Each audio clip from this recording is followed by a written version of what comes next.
نہ آتے خرچ ہوئی، پہنچا حضرت میں حج کر کے آ گیا، لیکن عجیب بات ہے کہ وہ چونی تو میری خرچ ہی نہیں ہوئی۔ حضرت نے فرمایا پھر میری چونی واپس کر دو۔ یقین کیجئے کہ اللہ والوں کی چونی بھی خرچ نہیں ہوتی۔ اللہ تعالیٰ مال میں ایسی برکت دے دیتے ہیں، تھوڑا مال ہوتا ہے ضرورت ہی نہیں پڑتی۔ چنانچہ ایک بزرگ تھے تو ان سے بیٹے نے پوچھا کہ ابو یہ جو آپ برکت برکت کہتے رہتے ہیں پریکٹیکلی بھی تو سمجھائیں۔ انہوں نے اپنے بچے کو لیا اور گھر میں ایک پمپ موٹر لگا ہوا تھا، اس کے پاس لے گئے اور دکھایا، بیٹے دیکھو، ہاں گیزر لگا ہوا تھا، تمہاری عمر ہے اس وقت 29 سال اور میں نے تمہاری پیدائش سے پہلے گیزر لگوایا تھا۔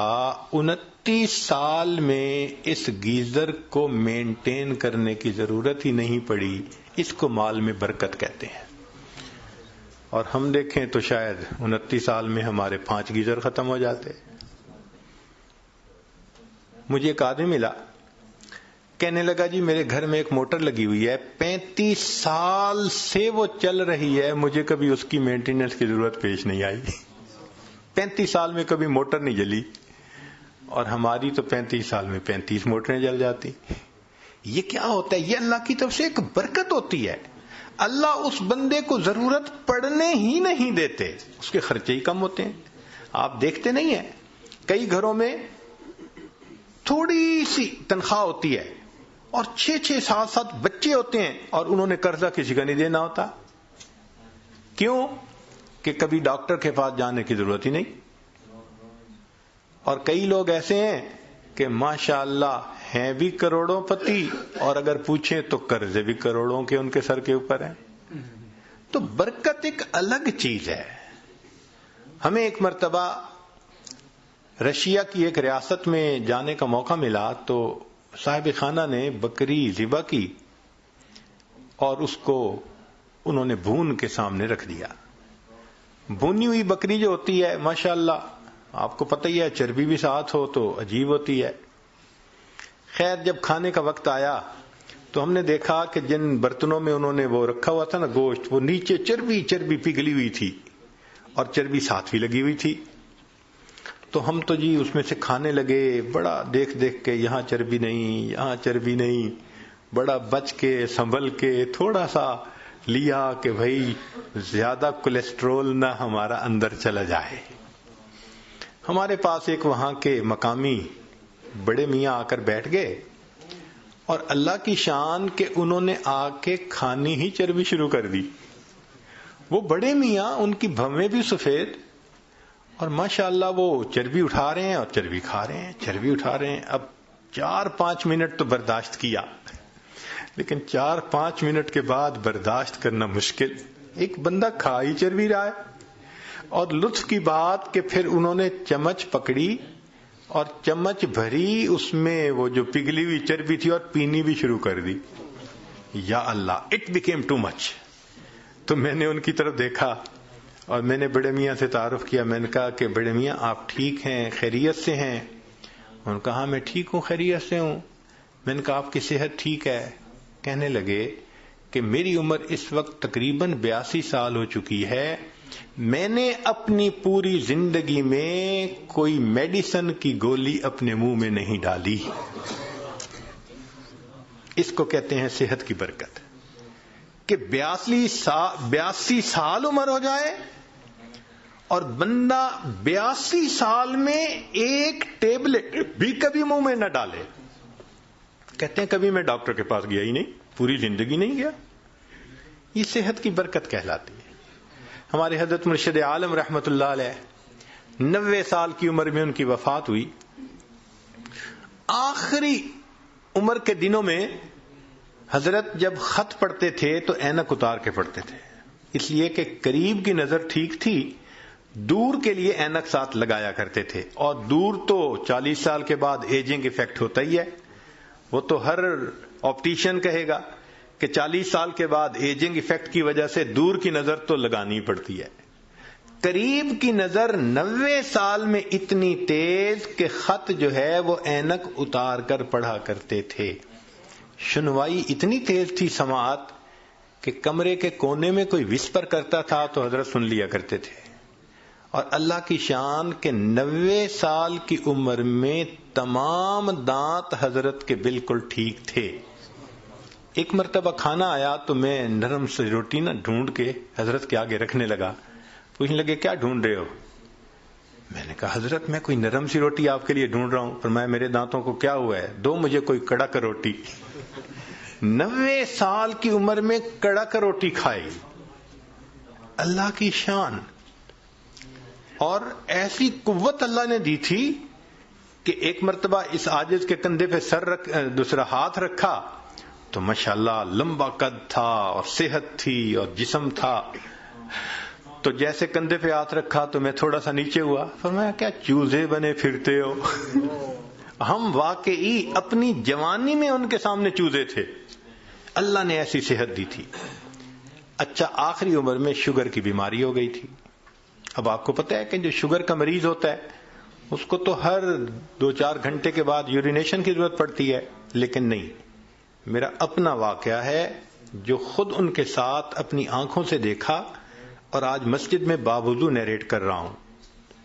رمضان شریف میں حضرت مری میں تھے اور وہاں پر جو مقامی امام تھے انہوں نے قاری حضرات بلائے ہوئے تھے. ایک رات وہاں قرات کی بڑی عجیب محفل ہوتی ہے، چن چن کے قراء کو وہ بلاتے ہیں. حضرت نے مغرب کے بعد کھانا کھایا اور وضو فرمایا، اور وضو کرنے کے بعد مجھے فرمانے لگے کہ بھائی جلدی جانا ہے تاکہ پہلی صف میں جگہ مل سکے، تو جلدی عشاء کے لیے جانا ہے. تو حضرت پہلے ہی آ کے بیٹھ گئے، حالانکہ ابھی آدھا گھنٹہ نماز میں رہتا تھا. عشاء پڑھی، پھر عشاء کے بعد تراویح ہوئی، پھر تراویح پڑھنے کے بعد قرات شروع ہوئی. تو میرا خیال تھا شاید تراویح پڑھنے کے بعد حضرت جائیں گے وضو تازہ کریں گے. تو میں نے ذرا 1-2 دفعہ چہرے کی طرف دیکھا کہ جانے کی نیت نظر آتی ہے، مگر نہیں، وہ تو پرسکون بیٹھے تھے. میں خاموش ہو گیا. اب قرات شروع ہوئی. ایک قاری نے قرآن پڑھا، اور ہمارے حضرت تو قرآن کے عاشق تھے. وہ تو جب کوئی قرآن پڑھتا تھا حضرت تازہ دم ہو جاتے تھے. حضرت نے ان قراء کا قرآن سنا. اتنا پڑھنے والوں نے قرآن پڑھا کہ سحری کا وقت ختم ہونے میں 1 گھنٹہ باقی رہ گیا. تو اعلان ہوا مسجد میں کہ بھئی سب لوگوں کے لیے اجتماعی سحری کا بندوبست مسجد میں کیا گیا ہے. اب 1 گھنٹہ رہ گیا، آپ لوگ اٹھیں اور اپنی سحری کھا لیں. تو میں نے حضرت کی طرف دیکھا کہ بھئی اب تو کمرے میں جائیں گے وضو کرنے کے لیے، رات ہی گزر گئی. تو میں نے پوچھا حضرت وضو فرمائیں گے؟ فرمایا اس کا مطلب تھا کہ نہیں کرنا. میں چپ ہو گیا. حضرت نے وہیں پر مسجد میں سحری کھائی. اب کھانا کھانے کے بعد تو نوجوان لوگوں کو جانا پڑتا ہے بیت الخلاء میں. تو جب کھانا کھا لیا تو پھر میں ذرا قریب ہوا. حضرت وضو تازہ فرمائیں گے؟ میری طرف دیکھ کے فرمایا میرا وضو کوئی کچا دھاگا ہے. یہ الفاظ کہے، میرا وضو کوئی کچا دھاگا ہے.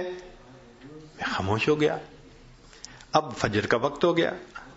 تو اس عاجز کا خیال تھا کہ بس حضرت فجر پڑھیں گے اور فوراً چلے جائیں گے.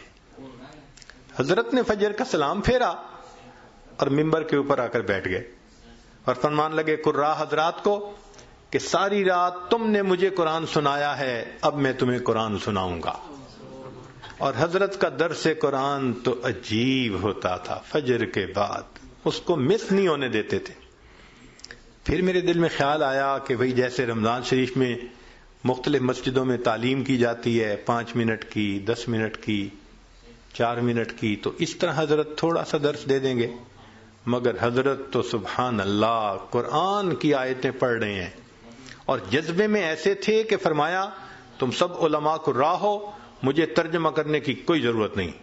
بس ایک آیت پڑھ رہے ہیں اور اس کے بعد اگلے مضمون کی دوسری آیت پڑھ رہے ہیں اور پھر تیسری آیت پڑھ رہے ہیں، پھر چوتھی آیت پڑھ رہے ہیں. آیتیں ہی آیتیں پڑھتے جا رہے تھے. حضرات علماء حیران تھے، کیا الہامی مضمون بیان ہو رہا ہے. لو جی حضرت نے اتنا لمبا بیان کیا کہ اشراق کا وقت ہو گیا، پھر سب نے اشراق کی نماز پڑھی اور حضرت اشراق کے بعد کمرے میں آئے اور آپ نے وضو تازہ کیا. 90 سال کی عمر، شوگر کا مریض، درمیان میں کھانا بھی کھایا اور مغرب کے بعد کے وضو سے حضرت نے اشراق کی نماز پڑھی. اس کو کہتے ہیں صحت کی برکت. یہ برکت عجیب چیز ہے. جس چیز میں برکت آ جائے اللہ اس چیز میں بندے کو پرسکون کر دیتے ہیں. اب اگلا کوشچن ذہن میں یہ پیدا ہوتا ہے کہ یہ برکت کیسے پیدا ہو سکتی ہے؟ تو چند اعمال ہیں کہ جن کے ذریعے سے انسان کی زندگی میں برکت آتی ہے. ذرا توجہ سے سن لیجئے تاکہ بات کو مکمل کریں. ان میں سب سے پہلے ہے تقوی بھری زندگی گزارنا، گناہوں سے بچنا، نیکوکاری کی زندگی گزارنا، معصیت سے خالی زندگی گزارنا. اس کو تقوی کہتے ہیں. احتیاط والی زندگی، ہماری زبان میں کہتے ہیں نا to be on the safe side, English میں کہتے ہیں اور یہ to be on the safe side. تو شریعت کے دائرے میں to be on the safe side رہ کر زندگی گزارنا، اس کو تقوی کہتے ہیں.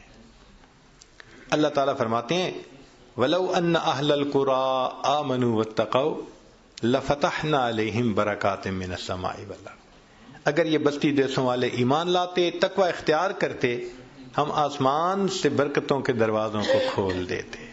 تو اس سے برکت آتی ہے. تو سب سے پہلا کام گناہوں سے بچنا، نیکی کی زندگی اختیار کرنا، اس سے انسان کی زندگی میں برکتیں آ جاتی ہیں.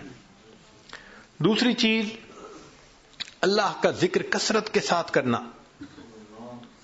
اللہ کا ذکر کثرت کے ساتھ کرنا. کیوں؟ اللہ کی ذات بھی برکت والی اور اللہ کا نام بھی برکت والا. دلیل قرآن عظیم الشان میں سے اللہ تعالیٰ فرماتے ہیں تبارک الذی بیدہ الملک، برکت والی ہے وہ ذات جس کے ہاتھ میں ہے ملک. تو ذات بھی برکت والی ہوئی. اور پھر فرمایا تبارک اسم ربک، برکت والا نام ہے تیرے رب کا. تو ذات بھی برکت والی اور اس کا نام بھی برکت والا. اس لیے ہمیں چاہیے کہ ایک تو اللہ کا ذکر کثرت سے کریں تاکہ زندگی میں برکت آئے، اور دوسرا یہ کہ ہر اچھے کام کی ابتدا بسم اللہ سے کریں. بعض مفسرین نے لکھا ہے کہ اسم جو لفظ ہے نا، اس کے کئی معنی ہیں عربوں میں. ایک اس کا معنی ہے نام، تو بسم اللہ کا معنی بنے گا اللہ کے نام کے ساتھ. اب یہ ترجمہ اکثر ہم پڑھتے بھی ہیں اور جانتے بھی ہیں، لیکن اسم کا ایک اور بھی معنی ہے عربوں میں.